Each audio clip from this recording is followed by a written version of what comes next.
पुणे से आए सभी टेक्नीशियन, इंजीनियर, संवेदक एवं अन्य सभी साथीगण, आज बिहार में पहली बार दीप जल गया है। बिल्डिंग कांग्रेस का अरे वाह, तब ना कहेंगे शॉर्ट्स घट कह रहा है। सम्मेलन हो रहा है। जैसा कि मुझे पता है 1993 में इसकी स्थापना हुई थी और उसके बाद अनेक मीट टर्म सम्मेलन, मीट टर्म कॉन्फ्रेंस अनेक स्थानों पर हुए हैं। बिल्डिंग कांग्रेस का मुख्य उद्देश्य है कि गुणात्मक भवन और अन्य सभी सुविधाओं से युक्त भवन देश के लोगों को उपलब्ध कराएं और बिल्डिंग कांग्रेस अपने प्रोफेशनल इंजीनियर्स के द्वारा इन सारे कार्यों को कर रहा है। Indian building Congress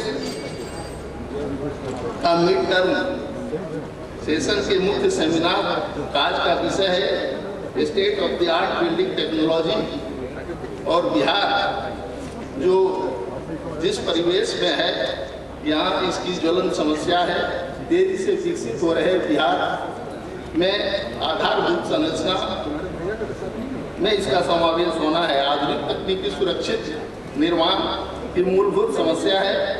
Bihar seismic zone 4 और 5 में आता है, जहाँ भूकंप के साथ बाढ़ की समस्या है। ऐसे में भवनों का निर्माण आधुनिक तकनीक से ही संभव हो सका है।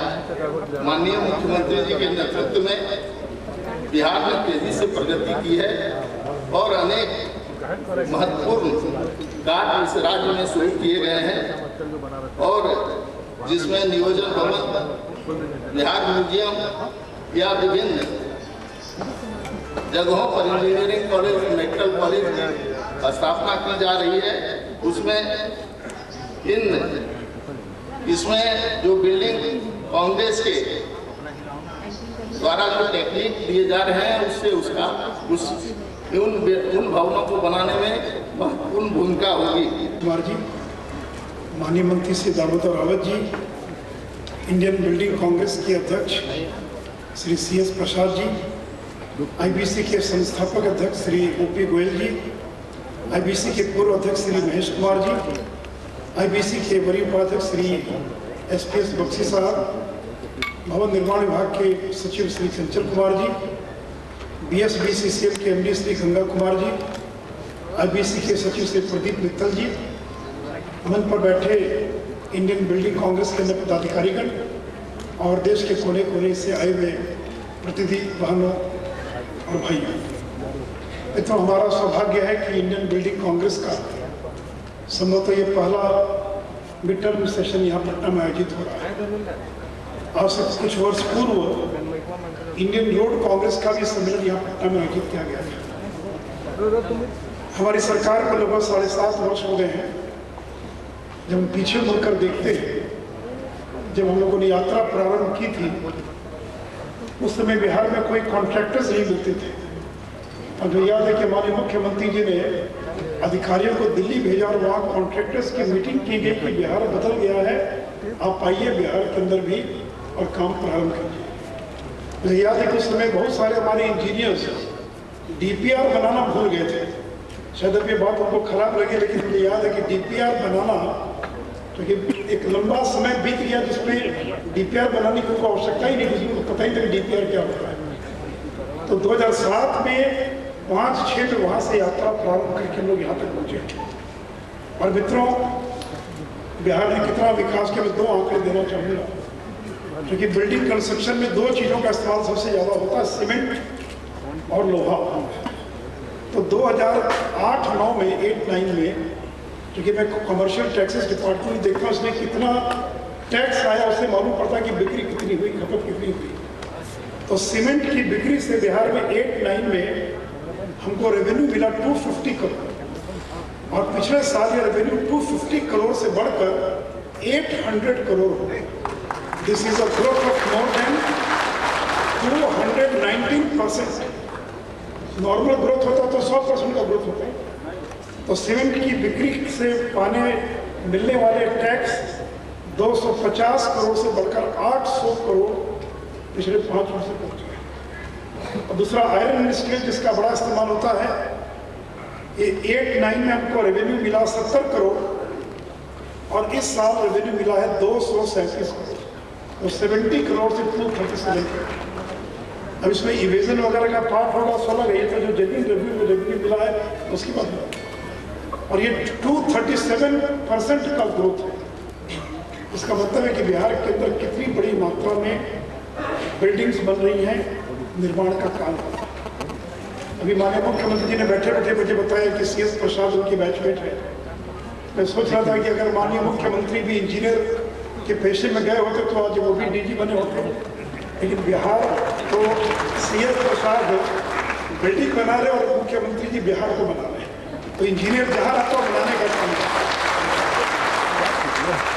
मित्रों, मुझे एक बात की हमेशा, हम लोग नॉन टेक्निकल आदमी हैं, एक बात की हमेशा मुझे मन में खटकता रहता, जहाँ दिल्ली मुंबई जहाँ जाते हैं, कि जिस तरह की जिसको सिग्नेचर बिल्डिंग्स कहते हैं, ऐसी बिल्डिंग्स जिसको 200-300 साल के बाद लोग याद रखें कि सब ऐसी बिल्डिंग थी।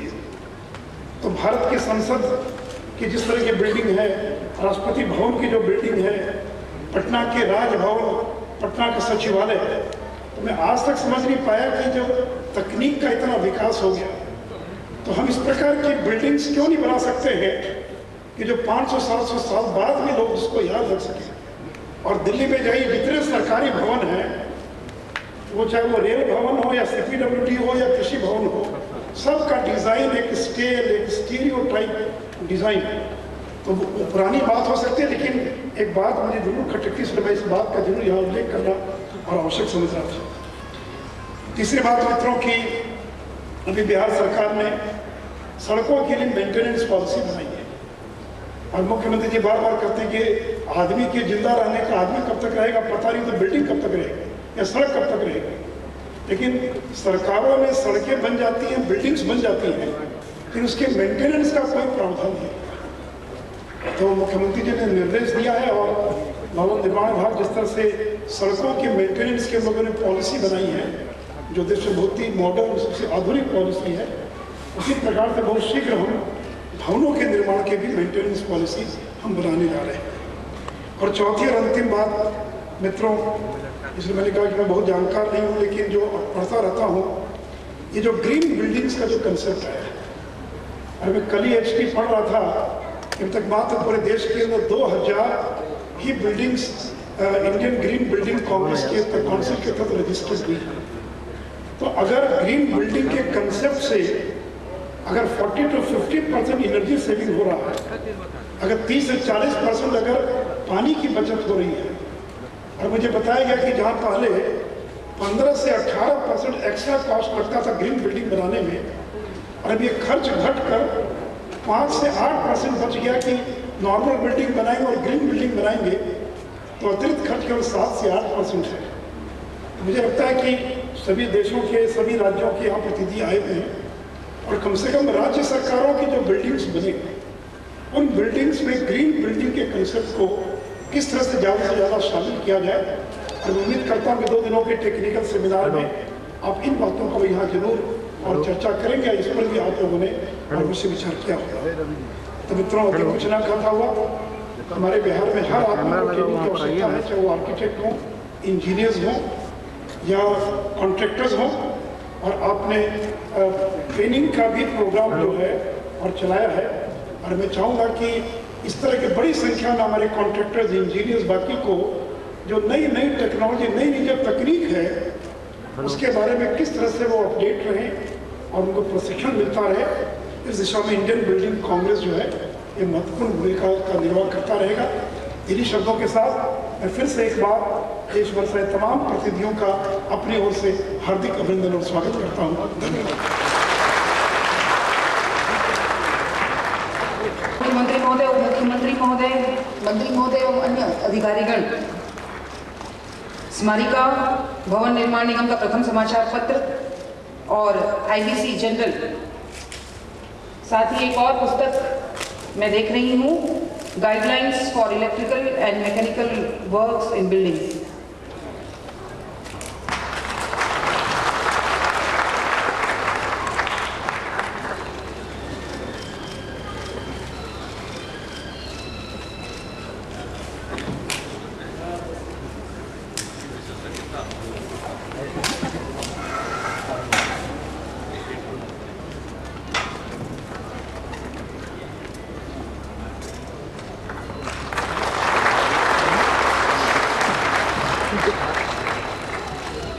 महत्वपूर्ण जानकारी के साथ ये पत्रिकाएं, स्मारिका कुछ ही देर में आप सभी के लिए भी उपलब्ध होंगी।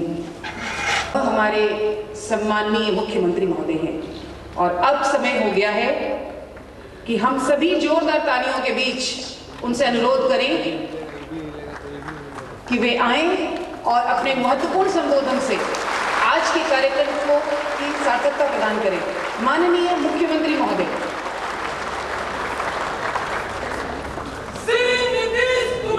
यहाँ भी आ गए।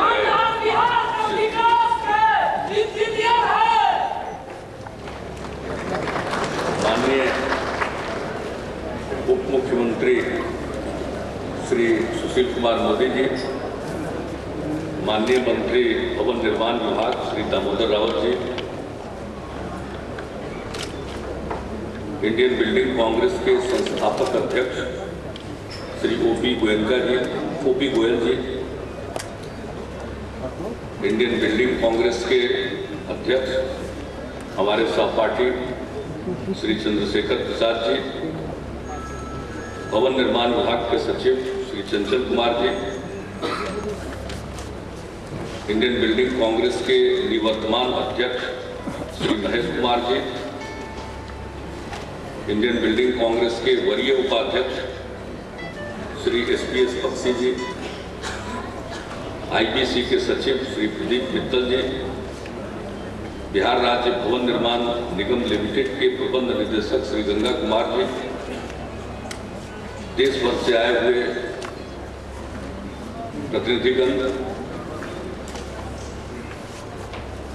प्रिंट एवं इलेक्ट्रॉनिक मीडिया के प्रतिनिधिगण, देवी और सज्जन, मैं सबसे पहले भवन निर्माण विभाग को बधाई देता हूं कि उन्होंने इंडियन बिल्डिंग कांग्रेस के मिड टर्म सेशन की और इस अवसर पर जो state of the art building technology विषय पर सेमिनार रखा गया है उसकी मेजबानी की है।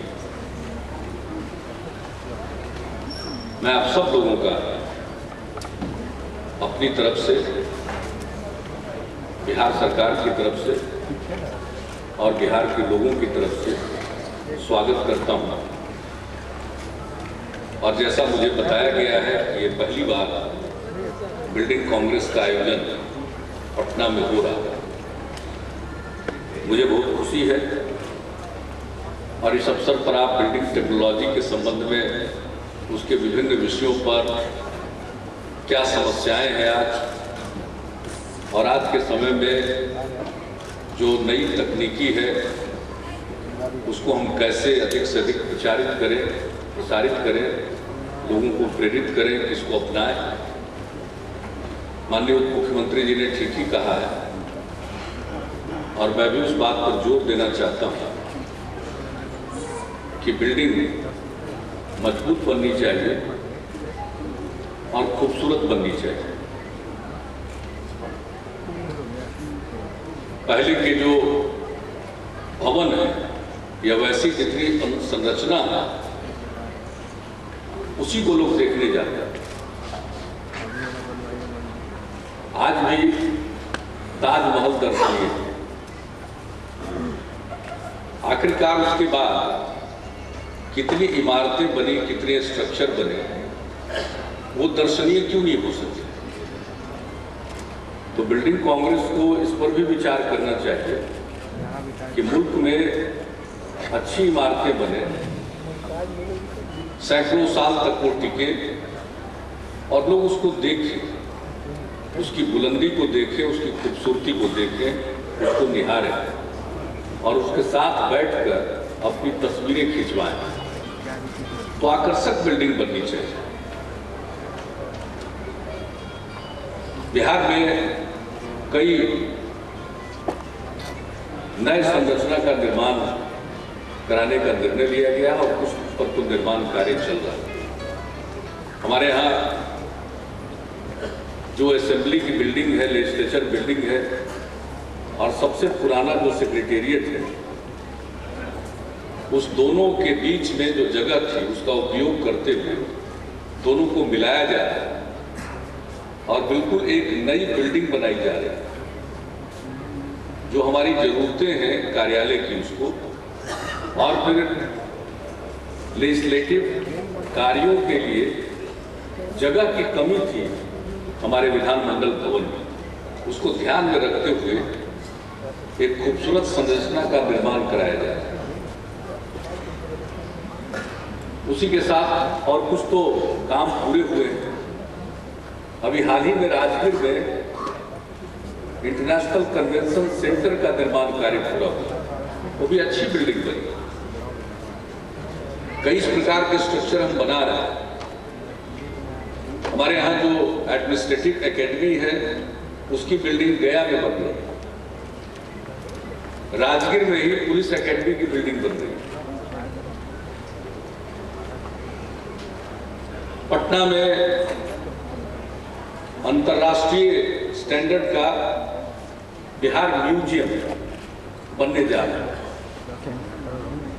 पटना में ही पुलिस का मुख्यालय पुलिस भवन का निर्माण होगा, और वो भवन ऐसी होगी कि पुलिस की सारी गतिविधियां तो उसमें होंगी।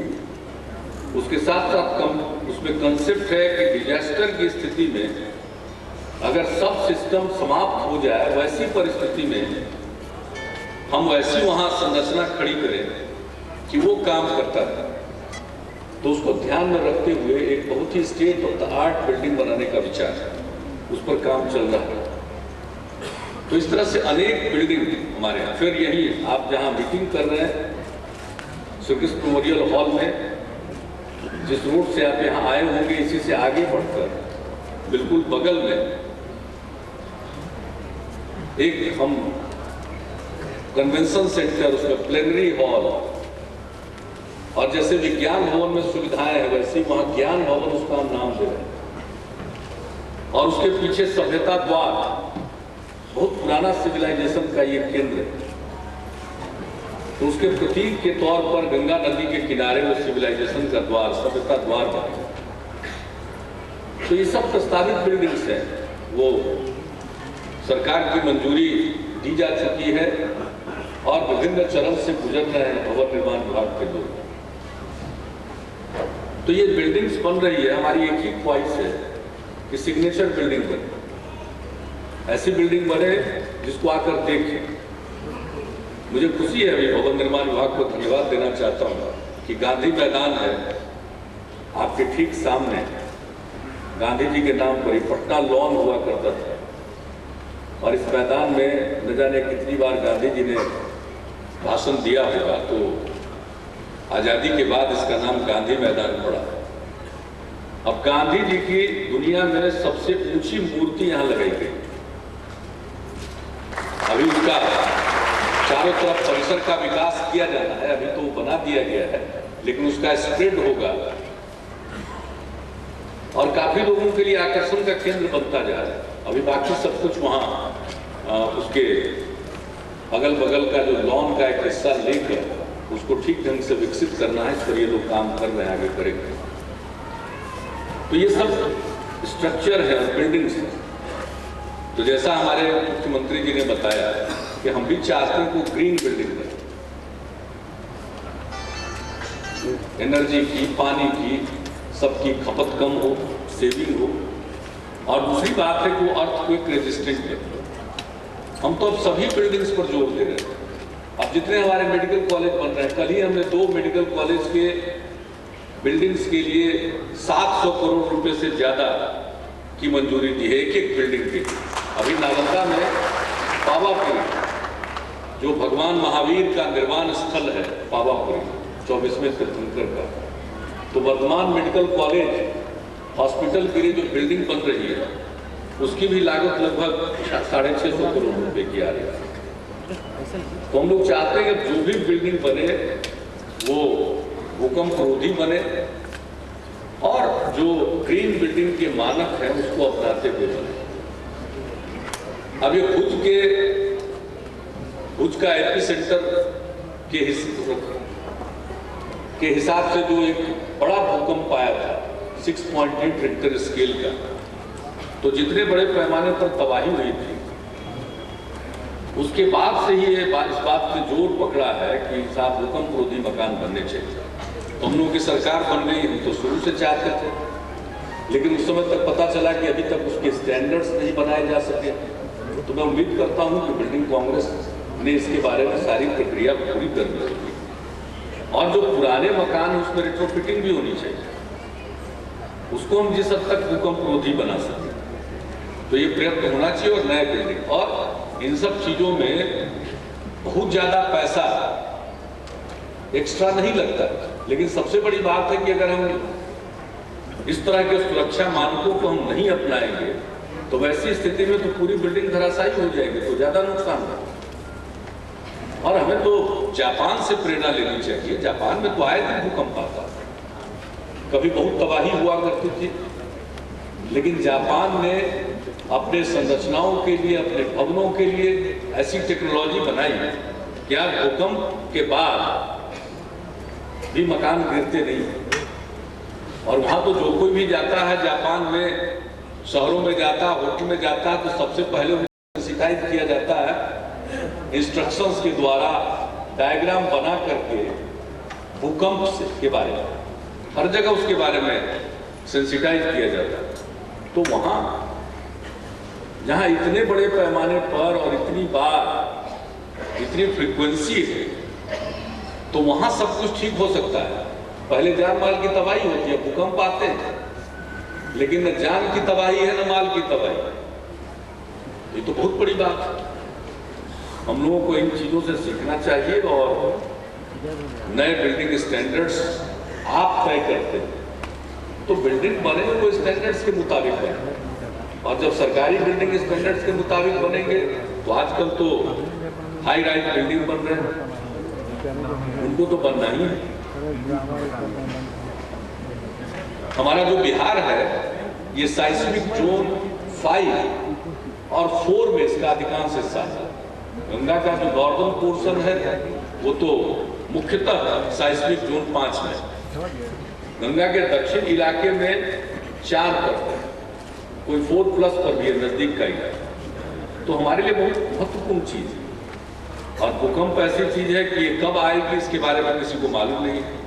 अभी साइंस और टेक्नोलॉजी का विकास उतना नहीं हुआ है कि हम उसके बारे में कोई भविष्यवाणी कर सकें।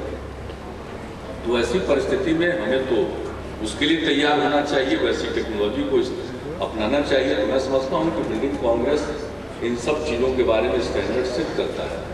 और इसके साथ साथ यहाँ पर बिल्डिंग कंस्ट्रक्शन के काम में लगे हुए सब लोग, चाहे इंजीनियर्स हों, आर्किटेक्ट्स हों, या उसके कंस्ट्रक्शन के काम में लगे हुए एजेंसीज हों, वो सब लोग बिल्डिंग कांग्रेस में आते हैं, भाग लेते हैं। तो उसके साथ साथ कॉन्ट्रैक्टर्स को भी ट्रेनिंग दी जाती है। लेकिन मैंने तो कहा है, और हमारे चंचल कुमार जी हैं, भवन निर्माण विभाग का दायित्व संभालने के पहले ये मेरे ही साथ थे, मुख्यमंत्री के साथ ये थे, तो इनको मालूम है कि मेरी प्राथमिकताएं क्या हैं।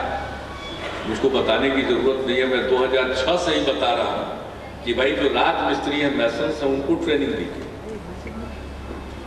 देहातों में कौन इंजीनियर जाते हैं मकान बनाने के लिए? हम लोगों का गांव में या कहीं भी घर है तो उसको तो राजमिस्त्री ने बनाया था, कोई इंजीनियर तो थे नहीं, वही आर्किटेक्ट थे, वही सब कुछ थे, इंजीनियर थे। तो उनको ट्रेनिंग देनी चाहिए, और खास करके इस विषय पर, भूकंप रोधी संरचना के निर्माण। और दूसरी बात है ग्रीन बिल्डिंग। हमने तो जितने भवनों की चर्चा आपके सामने की, हो सकता है इसमें कई हम भूल गए हों, कई स्ट्रक्चर बने हमारे यहाँ, तो सब पर हमने जोर दिया है कि वो जो ग्रीन बिल्डिंग की टेक्नोलॉजी है उसको अपनाते हुए निर्माण कार्य करें। मैं समझता हूँ कि आप लोगों के आने से और यहाँ पर इस पर चर्चा, और जब थीम ही है आपके सेमिनार का mid term session state of the art building technology, तो ऐसी बिल्डिंग बने। और मैं अपने मुख्यमंत्री जी सुशील कुमार मोदी जी की बात का समर्थन करता हूँ कि हम तो कई बिल्डिंग बना रहे हैं। हमने कहा है कि सिग्नेचर बिल्डिंग, और सब अलग अलग ढंग का बने। अभी जो ज्ञान भवन है इसके बारे में हमने कुछ इनको कहा, तो वो ऐसे बिल्डिंग्स हों कि लोग उसको देखने आए। आप इस बिल्डिंग कांग्रेस के माध्यम से मैं समझता हूं कि उसमें भी कुछ मार्गदर्शन आप लोग दे पाएंगे, स्टैंडर्ड्स दे पाएंगे।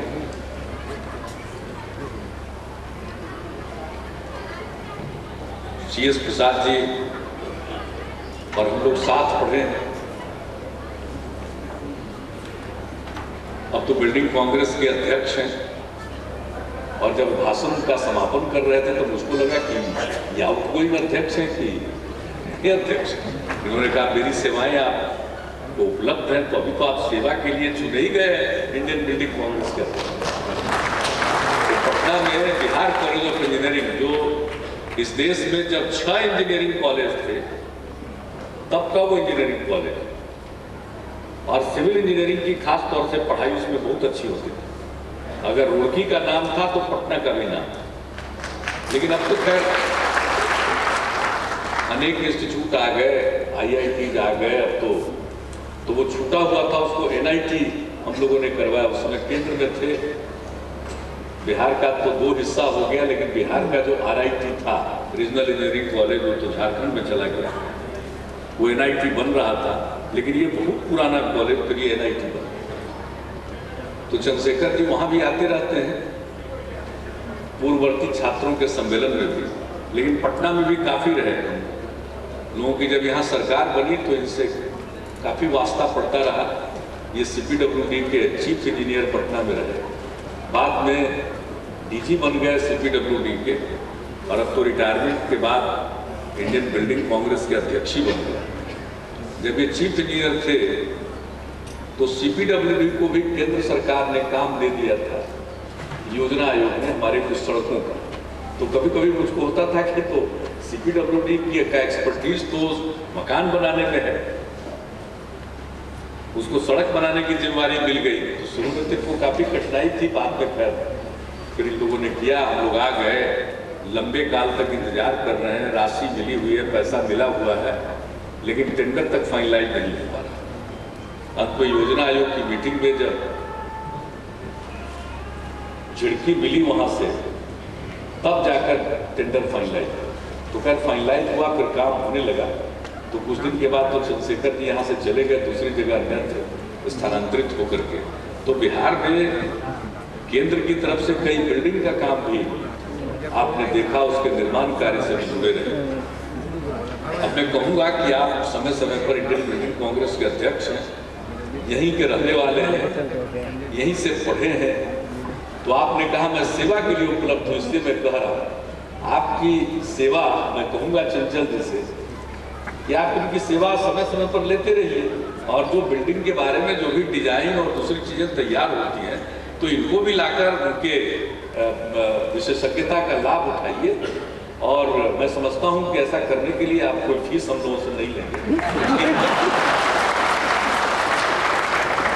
और जब इंडियन बिल्डिंग कांग्रेस के अध्यक्ष है तो टिकट भी आने जाने का बिल्डिंग कांग्रेस ही दे देगा। गोयल साहब तो इसमें हम ही भरेंगे, संस्थापक अध्यक्ष हैं। जब बिहार सरकार को कुछ सलाह देने आएंगे तो इनका टिकट भी आप ही लोग दे दीजिएगा। नहीं दीजिएगा तो हम लोग टिकट का जरूर कर देंगे इंतजाम, कोई चिंता मत कीजिएगा। लेकिन आइए और यहाँ भी सुझाव दीजिए। और मैं सबसे को कहूँगा, ये तो हमारे साथ पार्टी है, इसलिए इनसे कुछ मजाकिया लहजे में हम बात कर सकते हैं, लेकिन मैं आप सबसे निवेदन करूँगा, हमारे यहाँ कहीं अगर बहुत कुछ हो चुका होता है तो फिर अगर बहुत चीजें बन गई हो तो उसको ठीक करना कठिन है, लेकिन अभी बनना शुरू ही हुई है तो फिर तो हम सबसे अच्छी टेक्नोलॉजी क्यों ना लें। इसलिए मुझे बहुत खुशी है कि बिल्डिंग टेक्नोलॉजी के लिए state of the art technology पर आप बात करने जा रहे हैं, तो हमें इसका लाभ मिलेगा। और जो कुछ भी आप लोग यहाँ से फैसला करेंगे, निर्णय लेंगे, जो सुझाव देंगे, हम लोग भी उस पर गौर करेंगे और उसको अपनाने की कोशिश करेंगे, क्योंकि अच्छे मकान बनेंगे तो लोगों का जीवन सुरक्षित रहेगा। भगवान न करे भूकंप आए, लेकिन जिन दिनों गुजरात में भूकंप आया था, उस समय मैं केंद्र में कृषि मंत्री था और उस समय डिजास्टर मैनेजमेंट का काम कृषि मंत्रालय के द्वारा ही देखा जाता था। बाद में उसके बाद ही वो स्थानांतरित हुआ गृह मंत्रालय। तो उस समय बहुत कुछ देखने का और जानने का मौका मिला। तो उसके बाद जो जितने विशेषज्ञ आए मेरे पास, उन लोगों ने यही बताया कि आप जान लीजिए, अगर जिस रिक्टर स्केल पर गुजरात में भूकंप आया, भुज में एपिसेंटर था, अगर इसी स्केल पर पटना अगर एपिसेंटर कभी हुआ तो उन्होंने मुझको कहा कि 5 लाख लोग मरेंगे। तो जब हमारी सरकार बनी तो हमने शुरू से ही करना शुरू किया कि भाई मकान ठीक बने, अब गली गली में बना दीजिएगा, रास्ता भी नहीं छोड़िएगा और ऐसे मकान बनाइएगा कि भूकंप के झटके में उठा जाए। तो लोग भूकंप से थोड़ी मरते हैं, भूकंप से जो मकान गिरते हैं, इमारतें गिरती हैं और उसके मलबे के नीचे दबकर लोग मरते हैं, निकलने का कोई रास्ता नहीं रहता, दम घुटकर लोग मरते हैं। तो बिल्डिंग टेक्नोलॉजी बहुत ही अहमियत है और हमारे यहाँ तो विकास का काम शुरू हुआ। तो जो भी रास्ता सर्वश्रेष्ठ है उसको अपनाना चाहते हैं, इसलिए मुझे बेहद खुशी है।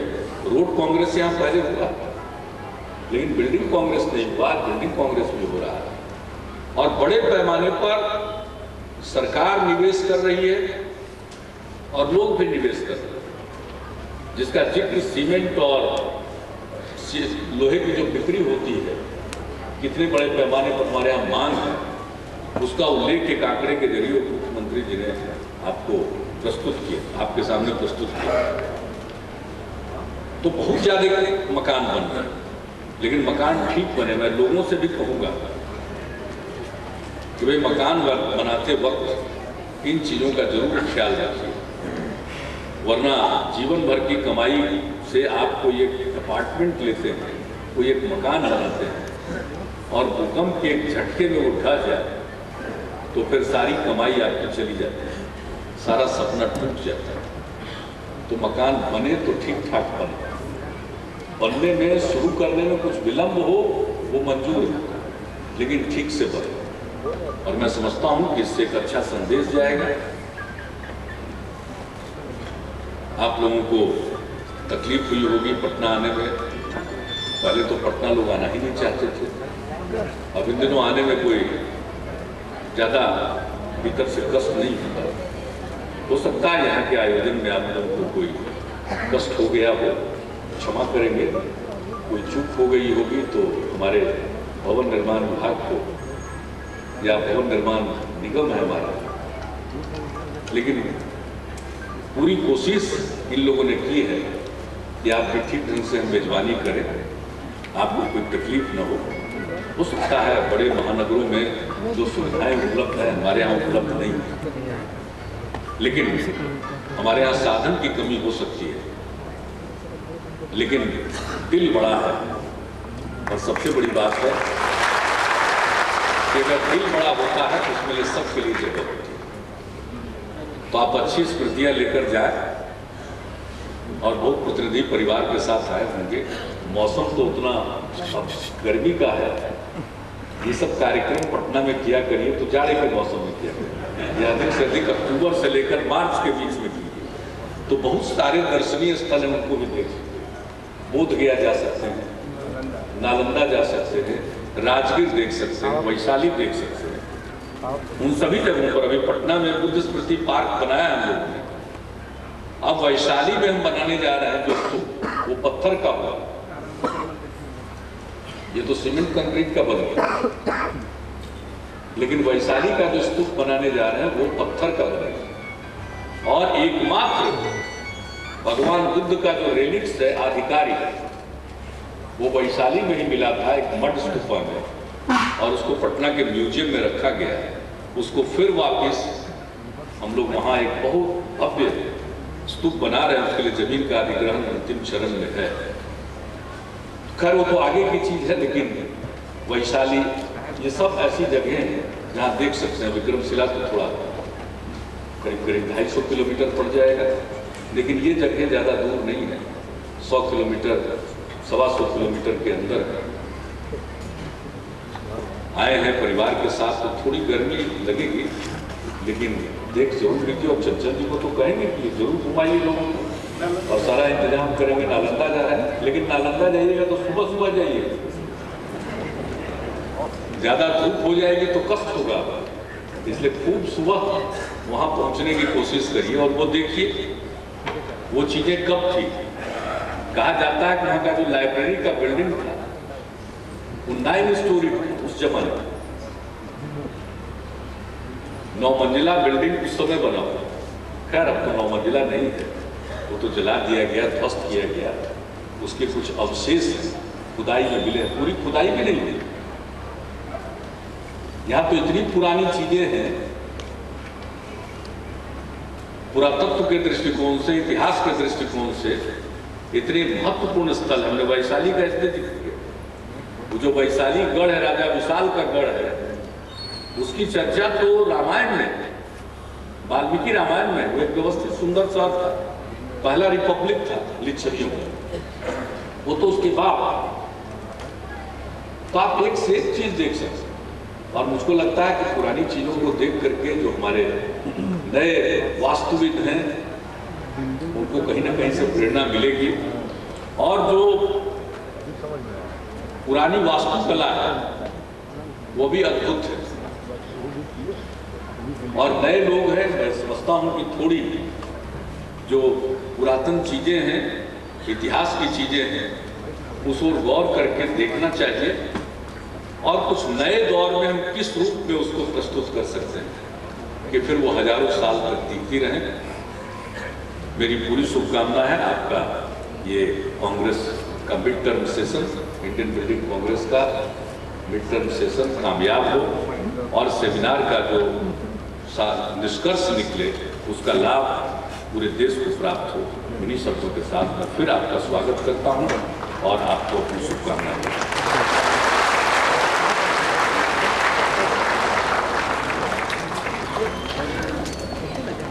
बहुत बहुत धन्यवाद माननीय मुख्यमंत्री जी। बिहार में विकास तो अभी शुरू हुआ है। जी हाँ, श्री चंचल कुमार जी।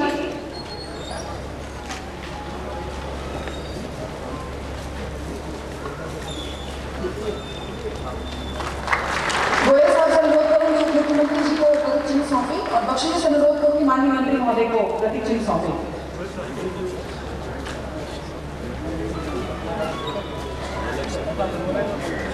श्री ओपी गोयल जी, उप मुख्यमंत्री जी को और एसपीएस बख्शी साहब से अनुरोध करूंगी माननीय मंत्री महोदय। महेश कुमार जी से अनुरोध करूंगी, चंचल कुमार जी को, प्रदीप मित्तल से अनुरोध करूंगी, गंगा कुमार जी को प्रतीक चिन्ह से सम्मान समर्पित करें। ईश्वर का आशीष, नीति न्याय सद्भाव का अनुपम नाम नीतीश। आपने मान्यवर जो अपनी बात रखी है, माननीय मुख्यमंत्री साहब ने रखी है, मैं विश्वास दिलाता हूं इंडियन बिल्डिंग कांग्रेस की ओर से। आपने तो धन की बात की, आप केवल हमें यहाँ स्थान उपलब्ध कराएं। आप जो जिस प्रकार की लेबर को ट्रेनिंग की बात करते हैं, जितनी भी टेक्निकल सुविधा आपको आपके बिहार के विकास के लिए चाहिए, हम आपको देने को तैयार हैं। आईबीसी आपके साथ है।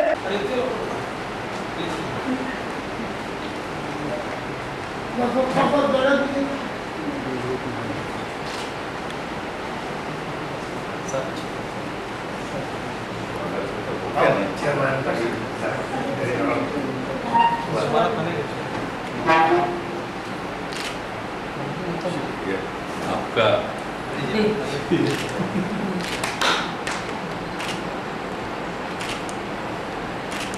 दे देगा ये ग्रुप में हो जाइए, मिल जाए।